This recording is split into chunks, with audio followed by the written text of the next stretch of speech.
Like करिए, subscribe करिए, bell icon दबाना बिल्कुल मत भूलिए। कर लीजिए। मेजर साहब, जो बार बार कहा जाता है कि पीओके ले लेंगे और आज़ाद कश्मीर ले लेंगे, इससे भी आपको नहीं लगता कि एक तरह की टेंशन जो है वो पैदा की जा रही है?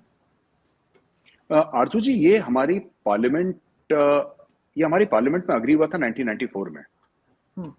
तो अगर राजनाथ सिंह जी बोले कि हम पीओके ले लेंगे, वो एक बात रिपीट कर रहे हैं। ये हमारी पार्लियामेंट में ये पास हुआ था। ये पार्लियामेंट की एक अंडरस्टैंडिंग है हमारी। इट इज ऑन रिकॉर्ड्स, आप जाके इंटरनेट पे चेक कर सकती हैं। ये कोई पाकिस्तान को बुरा भला कहने के लिए, पाकिस्तानियों को बुरी बात कहने के लिए, या कुछ ऐसी जिसको जारियत की बात है, इसके लिए नहीं कहा गया है। ये डॉक्यूमेंट है, और हमारी पार्लियामेंट का डॉक्यूमेंट। हमारे यहाँ ऐसा कभी नहीं हुआ, क्योंकि हमारे यहाँ कोई मिलिट्री डिक्टेटर नहीं है। तो हमारे यहाँ जो भी चीज होती है वो सर्वसहमति से होती है, यानी कि सब लोग मिलजुल के उसके ऊपर 10 साल बहस करेंगे। 10 साल बहस करेंगे, एक दूसरे को दाएं बाएं कहेंगे, लेकिन उसके बाद आरजू जी वो जो निकल के आता है ना, फिर उसमें सब साइन ऑफ करते हैं। सारी पॉलिटिकल पार्टीज, कांग्रेस हो, बीजेपी हो, कोई ऐसी पॉलिटिकल पार्टी नहीं है भारत में जो ये कहती है कि हमें ऐसा नहीं करना। ये भारत का एक ऑफिशियल स्टैंड है।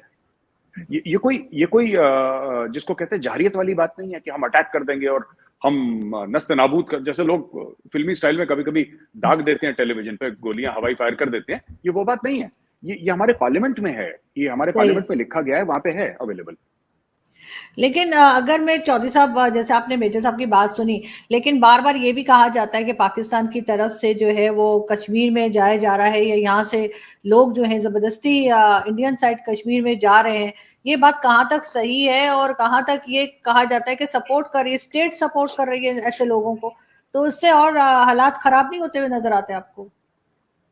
देखें आरजू, मेजर साहब कह रहे थे कि इमरान खान का, मैं आपको बताऊं, इमरान खान ने जब इलेक्शन जीता, इमरान खान ने पांच इंडिविजुअल जो दोस्त थे उनको इनवाइट किया।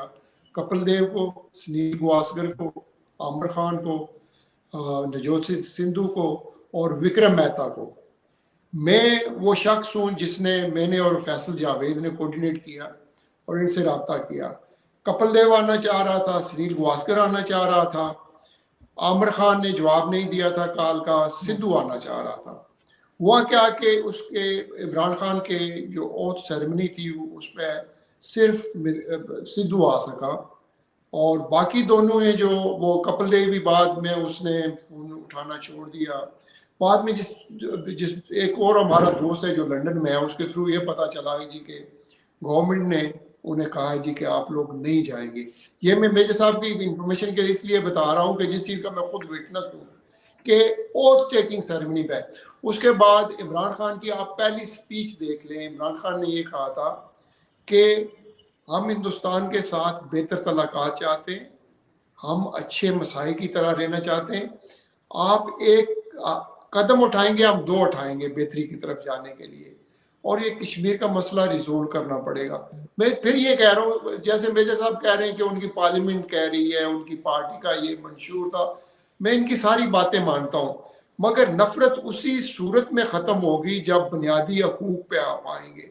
मेजर साहब अपनी तरफ से बहुत सी आर्ग्यूमेंट इस पर दे सकते हैं, मैं अपनी तरफ से दे सकता हूँ, मगर इस मसले का रिजोल्व तभी होगा जब वहाँ पे, जब आप कह रही हैं जी कि वो क्रॉस बॉर्डर टेररिज्म, सच्ची बात है आरजू के 1978-9 से जब से रशिया पहले अफगानिस्तान में आया, उसके बाद रशियंस डिफीट हुए चले गए, उसके बाद अमेरिकन आए, पाकिस्तान के खित्ते को, पाकिस्तान के मुल्क को नुकसान पहुंचाने के लिए, चाहे वो अमेरिका था चाहे हिंदुस्तान था, इन्होंने बहुत कोशिश की है, जिसमें बहुत से एविडेंसेस हैं, मीडिया के एविडेंसेस हैं कि चैलेंजन कहते रहे जी कि हम बलूचिस्तान को तोड़ लेंगे। मेजर साहब को खुद अल्फाज हैं जी कि बलूचिस्तान में मेरे बंदे अभी काम कर रहे हैं, कल ये चीज़ होने वाली है, होती भी रही है।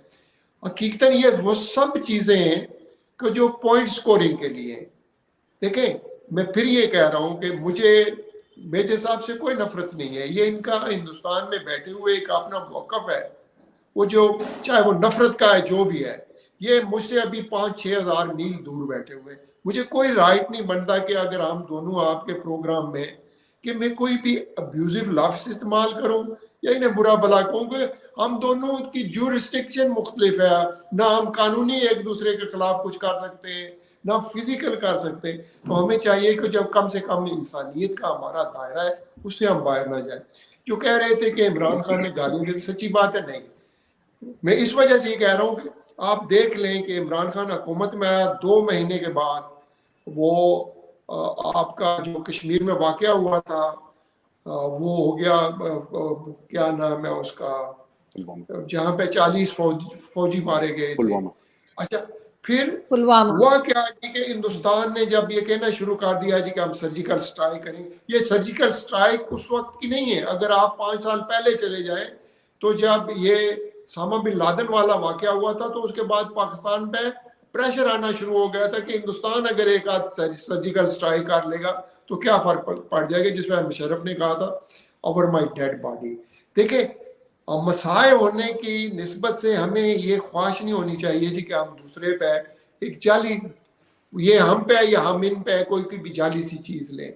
तो इमरान खान ने कैटेगोरिकली कहा था कि आप ये ना करें, अगर आपने ये जो सर्जिकल स्ट्राइक कह रहे हैं अगर की तो विल रिएक्ट, हम इसका जवाब देंगे और इसको लाइट ना लें।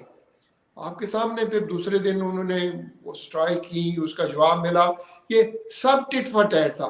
जब मोदी साहब का तल्ला क्या, मोदी साहब हर जलसे में ये कहते थे कि हम इनको सबक सिखाएंगे, हम सर्जिकल स्ट्राइक के जरिए हमने फलां जगह पे 300 बंदे मार दिए, फलां जगह पे हमने इतने मार दिए।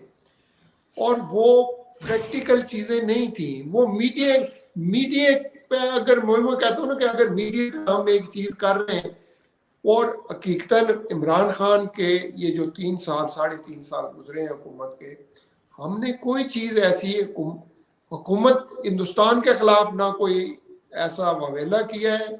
आप हिंदुस्तान के सारे टीवी चैनल, मैं आपने कहा है कि मैं आया हूँ, मुझे कम से कम ये जो नवाज शरीफ वाला ये 3 महीने पहले हो रहा था शहबाज शरीफ का, हर चैनल से 10-10 फोन कॉलें जरूर आ रही हैं कि हम आप लोग चैनल पे आए, हम खुदा के लिए 2 मिनट 4 मिनट, वो इसकी वजह से कि आप दबाना चाह रहे हैं आपको ना। मैं इस बात का जवाब ले लेती हूँ चौधरी साहब, पहले मेजर साहब से, फिर हम आगे बढ़ते हैं। जी मेजर साहब, वाकई में ऐसा कुछ किया आप लोगों ने कि वो कह रहे हैं कि हिंदुस्तान की तरफ से जो है वो साजिश की गई? 2 चीजें आरजू जी, पहले आपके सवाल का जवाब देने से पहले मैं चौधरी साहब ने जो बात करी थी मैं उसका जवाब देना चाहूंगा। चौधरी साहब ने बोला कि साहब इनको अपने लंदन के किसी दोस्त से ये पता लगा कि कपिल देव को ऐसा बोला गया है। यानी कि इनकी कपिल देव से बात नहीं हुई, लंदन में चौधरी साहब के किसी दोस्त ने ये बोला कि कपिल देव को मना करा गया है। अगर मना करती भारत सरकार तो सबको मना करती, फिर नवजोत सिंह सिद्धू कैसे चला गया? और उसके बाद भी चला गया जब वो बाजवा साहब से गले मिला था, है ना? वो तो उसके बाद 2-3 बार चला गया। जी नहीं सर, वो मैं करतारपुर कॉरिडोर की बात है। इमरान खान साहब जब उनका इनॉग्रेशन था वो अलग बात है, मैं 2018 की बात कर रहा हूँ फिलहाल सर। तो 2018 में जब इमरान खान साहब पावर में आए तो यही बात है कि ये थोड़ी सी गलतफहमी भी है, एक मिस इन्फॉर्मेशन डिसइन्फॉर्मेशन भी है कि भारत ने मना कर दिया। भारत मना करता तो क्या नवजोत सिंह सिद्धू के कौन से पर लगे थे? उसको बोल देते तुम नहीं जाओगे, नहीं जाता नवजोत सिंह सिद्धू। वो कौन सा इतना बड़ा 30 मार खान बैठा है यहाँ पे। बट किसी को मना नहीं करा। लोग 10 वजूहात होती हैं जिसकी वजह से लोग नहीं जाते, लोगों को ऐसा लगा। दूसरी चीज ये है कि इमरान खान साहब is very welcome to call on an inauguration. वो तो खुद अपनी मर्जी से बुलाएंगे ना जिसको बुलाना चाहेंगे इमरान खान साहब। तो ये बात है, ठीक है। दूसरी चीज जो ये कह रहे हैं ना कि बोला कि 300 बंदे मारे और ऐसा कुछ नहीं था और ये सब मीडिया की बातें हैं, ये सब तो ISPR ने जब बुलाया था ना वहां पे फॉरेन मीडिया को, तो 32 दिन के बाद बुलाया था। 32 दिन के बाद ट्वीट उन्होंने 24 घंटे में कर दिया था कि कौवे मार दिए और पेड़ गिरा दिए और भारत ने झूठ बोल दिया और खाली बम ऐसी फेंक दिया और बेवकूफ हैं ये, अभिनंदन, ये सब दुनिया भर की चीज। लेकिन फॉरेन मीडिया को फौरन बुलाते हैं ना अगले 24 घंटे के अंदर कि देखो भारत झूठा है, भारत को एक्सपोज करना चाहते हैं, आ जाओ, ये देखो सच्चाई, झूठ बोला है भारत ने, सामने करते हैं। 32 दिन के बाद फॉरेन मीडिया वहां पे गया, जंगलों में चल के गए वहां पे, और फिर वो तो ठीक है, that is open to interpretation. Bharat ने करा नहीं करा फिर ये बहस हो सकती है ना। अच्छा, आपका सवाल आरजू जी, जो आप, मैं माफी चाहूंगा एक बार जरा आप दोबारा पूछ लीजिए सवाल, आपने क्या पूछा था मुझसे? नहीं, मैं आपसे यही कह रही थी कि चौधरी साहब जैसे कह रहे हैं कि भारत ने साजिश की पाकिस्तान में, तो क्या उसके ऊपर ही मैं पूछ रही थी कि क्या वाकई में ऐसा कुछ हुआ है कि कुछ गड़बड़ भारत की तरफ से पाकिस्तान में की गई? आरजू जी, दुश्मन का काम होता है साजिश करना। हम चाहते हैं कि पाकिस्तान हमारे खिलाफ करे, हम आप देखिए, और साजिश के लिए एक ज़हीन दिमाग चाहिए। कोई बेवकूफ आदमी साजिश थोड़ा ना करेगा, साजिश के लिए दिमाग चाहिए। तो अगर हम ये मानते हैं, जैसे चौधरी साहब भी कह रहे हैं, हम भी कह रहे हैं, ठीक है, नफरतें नहीं होनी चाहिए, आई एग्री विद चौधरी साहब, मैं उनकी बात की इज्जत करता हूं। पर अगर हम मानते हैं कि हम दोनों दुश्मन हैं, फिर पाकिस्तान हमारे खिलाफ करेगा, हम पाकिस्तान के खिलाफ करेंगे साजिश। और क्यों नहीं, क्यों नहीं, मतलब दुश्मनी का तो मतलब ही ये है ना कि जहां हमें मौका मिलेगा। अभी देखिए, मैं आपको 2-3 बातें बताता हूं, मैं आपकी शो में एक बार पहले भी बोल चुका हूं अर्जुन जी। ये जो पाकिस्तान में जो इकोनॉमी की हालत खराब है IMF के चलते, या पाकिस्तान FATF में है, ठीक है, ठीक है, पाकिस्तान में पहले से होता रहा है, और मैं खान साहब को भी ब्लेम नहीं करूंगा, पहले से होता रहा है ये। तो इसमें हर एक पाकिस्तान की जो सरकार है उसका थोड़ा थोड़ा कंट्रीब्यूशन रहा है। इसमें खान साहब का भी रहा है, नवाज शरीफ का भी रहा है, जरदारी का भी रहा है, शहबाज का, सबका। और मुशर्रफ टाइम पे थोड़ा सा स्टेबल मामला था, क्योंकि वहां से डॉलर आ रहे थे, क्योंकि वॉर ऑन टेरर चल रहा था। और जैसा कि मैं कई बार कह चुका हूं, पाकिस्तान की इकोनॉमी, अगर कोई पाकिस्तान का इकोनॉमिस्ट मुझे यह बता दे कि मुशर्रफ साहब के टाइम पे इकोनॉमी क्यों अच्छी थी, क्यों अच्छी थी, वो मैं जानता हूं। अयूब खान साहब के टाइम पे अच्छी थी, वो मैं जानता हूं, क्यों अच्छी थी, ये मुझे लिख के कागज में बता दे, मैं मान जाऊं। बात यह है कि सिएटो सेंटो में जब आप रहेंगे, या फर्स्ट अफगान जिहाद जो हुआ था, जब जियाउल हक साहब आपके प्रेसिडेंट थे और मार्शल लॉ एडमिनिस्ट्रेटर थे, तो डॉलर्स वहां पे आ रहे थे। ऐसा नहीं था कि उस जमाने में पाकिस्तान बहुत जबरदस्त एक्सपोर्ट कर रहा था और 100 अरब के और 200 अरब के आपके हर साल एक्सपोर्ट जाते थे, ऐसा नहीं है, ऐसा नहीं है। पर पाकिस्तान का जो डेट टू GDP रेशियो था वो अच्छा था, पाकिस्तान की इकोनॉमी भारत से ज्यादा अच्छा परफॉर्म कर रही थी एक जमाने में। ये सच बातें हैं और हमें सच की तरह ही बोलना चाहिए। पर उनके पीछे वजूहात क्या थी? अगर स्ट्रक्चरली एफिशिएंट होती पाकिस्तान की इकोनॉमी, तो आज की तारीख में पाकिस्तान को ये नहीं देखना पड़ता। हाँ ठीक है, करप्शन है, मिसमैनेजमेंट है, ये सब है। ये एक मैं बात बताऊं, पाकिस्तानी अक्सर कहते हैं ना हमारे मुल्क में करप्शन है, क्या इंडिया में नहीं है करप्शन? इंडिया में नहीं है करप्शन, चाइना में नहीं है करप्शन, अमेरिका में नहीं है करप्शन, पाकिस्तान में तो पैसे ही बहुत थोड़े हैं, करप्शन कितना होगा? अच्छा, एक और चीज लोग कहते हैं कि नवाज शरीफ ने इंडिया में इन्वेस्टमेंट करी, इसलिए साहब नवाज शरीफ बड़े अच्छे दोस्त हैं। वो बेचारे के पास पैसा ही नहीं है कुछ, उसके पास 3-4-5 अरब डॉलर हैं, उसी को पता नहीं क्या समझते हैं कि पता नहीं कौन से सुरखाब के पर उसके पास आ गए। यहाँ पे तो 50-50-100 अरब डॉलर की इन्वेस्टमेंट हो रही, तब कोई नहीं पूछ रहा। तो ऐसी बात नहीं है। देखिए, जहां तक साजिश की बात है, बिल्कुल, तो ये आपका FATF की जो बात है, FATF की बात, उसमें भारत का बिल्कुल हाथ है। और मैं आपकी शो पे बोल रहा हूं ऑन रिकॉर्ड, जो आपको IMF से प्रॉब्लम हुई है और भारत करेगा, और क्यों ना करे। आप लोगों ने नारा दिया, भारत ने कभी मना तो नहीं करा ना कि कश्मीर बनेगा पाकिस्तान, कश्मीरियों से नाता क्या, ला इलाहा इल्लल्लाह। तो देखिए साहब, आप हमें दुख देंगे, हम आपको दुख देंगे, और ये काम चलता रहेगा, ये काम चलता रहेगा। ये लश्कर तैयबा है, ये जैश मोहम्मद है, ये हिजबुल मुजाहिदीन है, ठीक है, वो एक तरफ आपकी तरफ से है, हमारी तरफ से क्या है? हमारी तरफ से FATF है, हमारी तरफ से IMF है, हमारी तरफ से अमेरिका है, वो चलता रहेगा। ये गेम चलता रहेगा। इसमें ना हमें बुरा मानना चाहिए, ना पाकिस्तानियों को बुरा मानना चाहिए। Thank you for watching. Please don't forget to like, share and subscribe.